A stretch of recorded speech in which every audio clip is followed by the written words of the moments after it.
بسم اللہ الرحمن الرحیم۔ السلام علیکم دوستو، سائنس کے مطابق ہومو سیکسولیٹی انسان کی جینس میں موجود ہوتی ہے۔ پھر اگر کوئی شخص ایسا عمل کرتا ہے تو پھر اسلام اسے کیوں قصوروار ٹھہراتا ہے جبکہ اس کی جینیٹکس میں ہے؟ دوستو، ڈاکٹر ذاکر نائک صاحب سے اس طرح کا سوال کرنے والا راہول نام کا ایک شخص تھا، جس نے ایک اور بہت مشکل سوال کیا، اور اس نے سورہ بقرہ کی آیت نمبر 62 کا حوالہ دیا، جس میں اللہ تعالیٰ فرماتے ہیں کہ جو لوگ اللہ تعالیٰ پر ایمان رکھتے ہیں اور آخرت کے دن پر ایمان رکھتے ہیں وہ قیامت کے دن جنت میں جائیں گے۔ اس نے کہا کہ اسی طرح سورہ آل عمران کی آیت میں اللہ تعالیٰ نے ارشاد فرمایا کہ اللہ کے نزدیک دین تو اسلام ہی ہے۔ میرا سوال یہ ہے کہ اسلام کا مطلب ہے اپنی مرضی کو اللہ تعالیٰ کی مرضی کے تابع کر لینا۔ کیا ایسا کرنے سے جنت میں جا سکتے ہیں؟ یا جو لوگ نیک کام کریں گے وہ جنت میں جائیں گے اگرچہ وہ آپ صلی اللہ علیہ وسلم پر ایمان نہ رکھتے ہوں؟ لیکن اس کے بعد قرآن میں ایک جگہ ذکر آیا ہے کہ جو شخص بھی قیامت کے دن اسلام کے بغیر آیا اس کا مذہب قبول نہیں کیا جائے گا اور وہ لوزرز میں سے ہوگا۔ راہل نے ڈاکٹر ذاکر نائک صاحب سے کہا کہ کیا اس آخری آیت میں اسلام سے مراد صرف اللہ پر ایمان رکھنا ہے، جیسا کہ سورہ بقرہ اور سورہ آل عمران میں اللہ نے کہا، کیونکہ وہاں پر حضور صلی اللہ علیہ وسلم پر ایمان رکھنے کا ذکر نہیں آیا ہے، یا پھر یہاں مراد اللہ تعالیٰ اور آپ صلی اللہ علیہ وسلم دونوں پر ایمان رکھنا ہے؟ Why would he want to do that?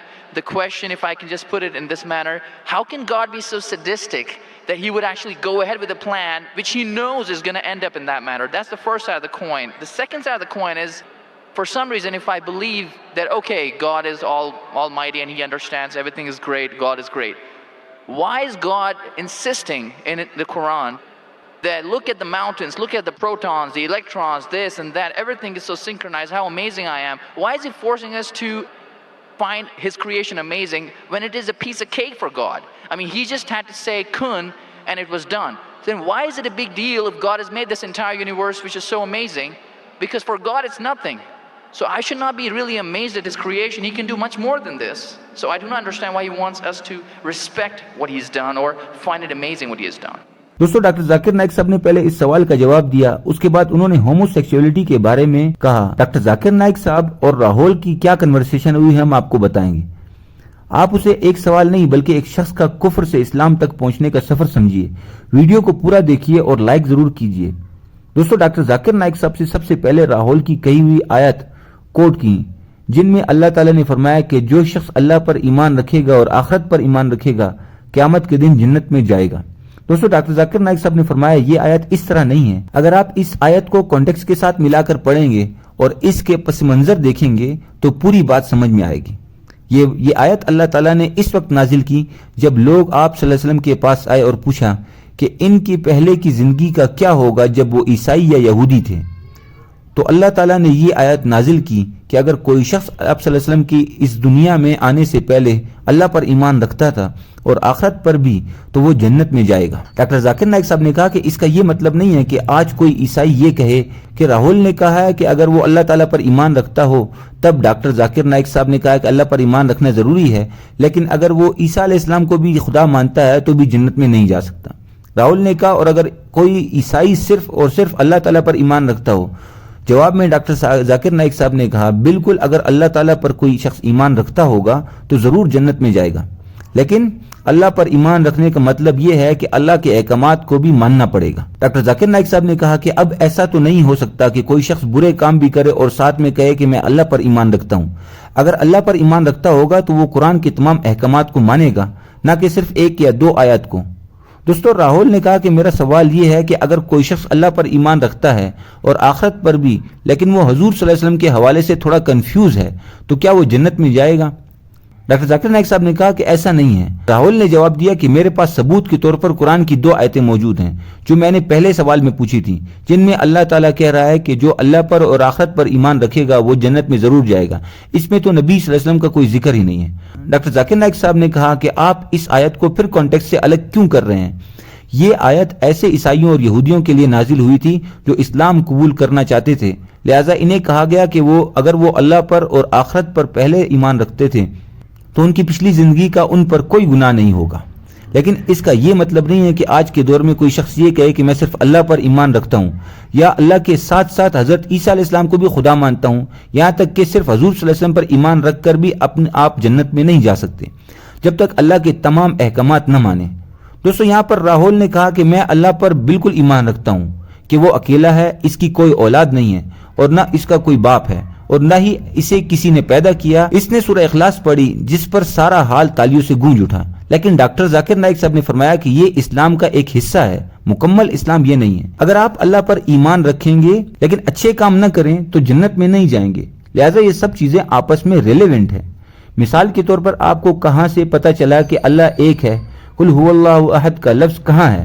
Rahul نے کہا ظاہر ہے قرآن میں موجود ہے۔ ڈاکٹر ذاکر نائک صاحب نے کہا کہ قرآن مجید میں سورہ محمد بھی موجود ہے، اور اگر قرآن پاک کو اللہ کا کلام مانتے ہو تو پھر اس کی تمام صورتوں پر ایمان رکھنا ہوگا۔ راہل نے کہا اس کے حوالے سے ابھی بھی میرے ذہن میں بہت سے سوال ہیں جو میں آپ سے پوچھنا چاہتا ہوں۔ بہرحال ایک سوال ہے کہ جس طریقے سے مسلمان کلمہ پڑھتے ہیں، کیا پہلے عیسائیت یا یہودیت میں بھی کوئی کلمہ موجود تھا؟ ڈاکٹر صاحب نے کہا جی نہیں، کیونکہ ہمارے مسلمانوں کے کلمے میں سب سے پہلے آتا ہے کہ کوئی خدا نہیں سوائے اللہ کے اور محمد صلی اللہ علیہ وسلم اللہ کے رسول ہیں۔ لہذا مسلمان اس کی نفی کر رہے ہیں کہ آپ صلی اللہ علیہ وسلم کی عبادت کی جائے، جبکہ عیسائیت یا یہودیت میں ایسا نہیں کیا جاتا۔ راہل نے کہا لیکن کیا حضرت عیسیٰ علیہ السلام کی سچی تعلیمات میں کوئی کلمہ موجود تھا؟ ڈاکٹر صاحب نے کہا اس زمانے کا کلمہ ظاہر ہے عربی زبان میں تھا، بلکہ وہ جو نبی زبان بولتے تھے اسی میں لوگوں کو یہ ایمان رکھنا ہوگا اگر اللہ کے سوا کوئی معبود نہیں ہے، اور مثال کے طور پر حضرت عیسیٰ علیہ السلام یا موسیٰ علیہ السلام اللہ کے رسول ہیں، لیکن وہ باقاعدہ عربی زبان کے کلمے نہیں تھے۔ دوستو اس کے بعد راہول نے آخری سوال کیا جو ہومو سیکسولیٹی سے متعلق تھا۔ اس نے کہا کہ انڈیا میں ایک جیسے جینڈر سے شادی کرنے کے متعلق قانون بن چکا ہے، اور لاجک یہ ہے کہ بعض لوگوں کے جینیٹکس میں ایسی چیز موجود ہوتی ہے، اگرچہ وہ مرد ہی ہوتے ہیں پر وہ عورتوں کی طرح رہنا چاہتے ہیں، یا ایسی عورتیں ہیں جو عورت لیکن مردوں والا رول پلے کرنا چاہتی ہیں۔ راہل نے کہا ہم جانتے ہیں کہ اسلام ہومو سیکسولیٹی کے مکمل خلاف ہے۔ اگر کسی شخص کی جینیٹکس میں ہی اللہ تعالیٰ نے ایک چیز رکھی ہو تو پھر اس پر اسے سزا کیوں دی جائے گی؟ ڈاکٹر ذاکر نائک صاحب نے فرمایا کہ آپ کا سوال بالکل لاجیکل ہے۔ انڈیا میں اس کی اجازت تو مل گئی ہے پر ابھی تک یہ مکمل قانون نہیں بنا ہے، جس طرح سے امریکہ یا کینیڈا میں ہومو سیکسولیٹی کے حوالے سے باقاعدہ قانون موجود ہے۔ دوسری بات یہ ہے کہ کچھ ایسی ریسرچ سٹڈیز واقعی میں ہیں جو اس بات کی طرف اشارہ کرتی ہیں کہ ہومو سیکسولیٹی بعض انسانوں کے جینیٹکس میں ہوتی ہے، یعنی ان کے اندر اپنے جینڈر کے لیے ارجز موجود ہوتی ہیں۔ Even for argument's sake, even in that Please let me complete. You asked the question. All right, go If you ahead, sir. interject, how will I answer? Sure, go ahead. So Almighty God asked the human beings, and the Quran says, we human beings were fools, you and I both, were fools who opted for the test. Now once you undergo a test, if you follow the commandment after free will, you be superior to an angel.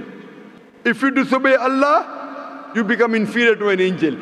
We wanted to pass with distinction, you and I. You and I. You told, I don't remember. Of course you will not remember. And even I don't remember. But I believe in the Quran. On the day of judgment, Almighty God says, not a single human being will object to the justice of Allah. That we'll come to know on the day of judgment. Only thing we'll say, please give us one more chance. Almighty God will say it's too late. Because if He wants to give you a new chance, even I'll have to come back in the world again. Again, everyone. So those who failed, He can't get only the failures. So the Quran says no one will ever object on the justice of Allah. They will request Allah, give us one more chance. Almighty God will say too late. Almighty God gives us chances in this world itself. تو doctor Zakir Naik صاحب نے فرمایا کہ پہلی بات تو یہ ہے کہ یہ ریسرچ آج سے کافی سال پہلے ہوئی تھی جو اس وقت صحیح سمجھی جاتی تھی، لیکن پر اب یہ معلوم ہوا ہے کہ یہ ریسرچ بالکل غلط تھی۔ دوسری بات یہ کہ یہ ریسرچ کرنے والا شخص خود بھی ہم جنس پرست تھا، اس لیے اس نے یہ ریسرچ کنڈکٹ کی، لہذا اب تک کوئی سائنسی پروف نہیں ہے بلکہ صرف چند سائنسدانوں کا اپنا گمان ہے، اور یہ بات تو ہم جانتے ہیں کہ گمان اکثر ہی غلط ہوتے ہیں۔ در حقیقت قرآن کی سورہ اعراف میں آیت نمبر 81 میں اللہ تعالیٰ فرماتا ہے، جہاں قوم لوط کا ذکر آتا ہے، مفہوم یہ ہے کیا تم مردوں کے لیے جنسی ہوس رکھتے ہو بجائے عورتوں کے؟ یہاں پر ہومو سیکسولیٹی کی مکمل ممانعت کی گئی ہے۔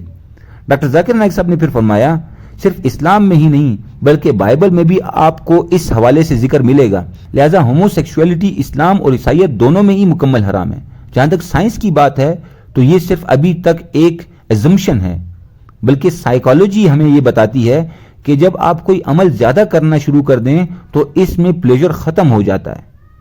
اب اسلام نے تو زنا کو حرام کر دیا ہے، لیکن لوگ کرتے ہیں، پھر آہستہ آہستہ مختلف نئے طریقے ٹرائی کرتے ہیں جو اسلام میں منع ہے، اس لیے پھر ان سے بھی دل بھر جاتا ہے اور انسان نے نئے راستے تلاش کرنا شروع کر دیے جو اسے ہومو سیکسولیٹی تک لے جاتے ہیں۔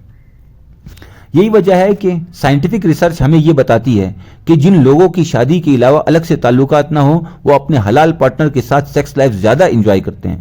دوستو، راہل نے ڈاکٹر صاحب کی بات کاٹ کر کہا، لیکن یہ عادت تو چھوٹے بچوں میں بھی پائی جاتی ہے جن کی شادی بھی نہیں ہوتی۔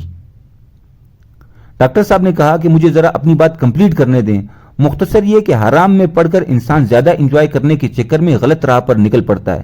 جہاں تک بچوں کی بات ہے تو ان میں یہ عادت جینیٹک کے ذریعے نہیں آتی، بلکہ بچے بلو فلمز دیکھتے ہیں، پورنوگرافک موویز دیکھتے ہیں، اس طرح سے ماں باپ کے سامنے جس طریقے سے بیہیو کرتے ہیں اور اگر شرم و حیا کا لحاظ نہیں رکھتے تو یہ سب چیزیں بچوں کی سائیکولوجی پر ایک گہرا اثر چھوڑتی ہیں، اور ایسا نہیں ہوتا کہ کوئی پیدا ہوتے ہی ہومو سیکشول ہو۔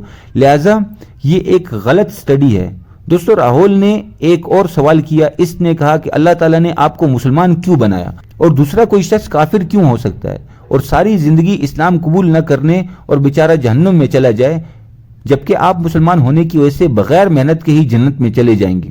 اب ہو سکتا ہے کہ اگر راہل مسلمان فیملی میں پیدا ہوتا تو آج مسلمان ہوتا۔ ڈاکٹر صاحب نے فرمایا، دراصل جنت میں جانے کا کرائیٹیریا مسلمان فیملی میں پیدا ہونا نہیں ہے، بلکہ حضور صلی اللہ علیہ وسلم کا ارشاد ہے کہ ہر شخص دین فطرت یعنی دین اسلام پر پیدا ہوتا ہے، بعد میں اسے معاشرہ یا اس کے ماں باپ اپنی مرضی کے مذہب پر لے آتے ہیں۔ اس لیے ہر شخص کے اندر اسلام موجود ہوتا ہے جو اسے زندگی میں ضرور اپنی طرف بلاتا ہے۔ اب یہ اس کے اوپر ہے کہ وہ اس کی طرف دھیان دے۔ اس کے علاوہ اللہ تعالیٰ نے سورہ عصر میں جنت میں جانے کا معیار بتا دیا، جو یہ ہے کہ کوئی شخص ایمان لائے اور نیک کام کرے اور حق کی تلقین کرے اور صبر کی تلقین کرے۔ اب جو شخص اس معیار پر پورا اترے گا وہی جنت میں جا سکے گا۔ دوستو، راہل کا اسلام کو پہچاننے کا سفر ابھی جاری ہے۔ ملتے ہیں ایک اور نئی ویڈیو میں۔ ویڈیو کو لائک کیجئے، شیئر کیجئے اور ہمارے چینل کو سبسکرائب کیجئے اور ہمیں اجازت دیجئے۔ اللہ حافظ۔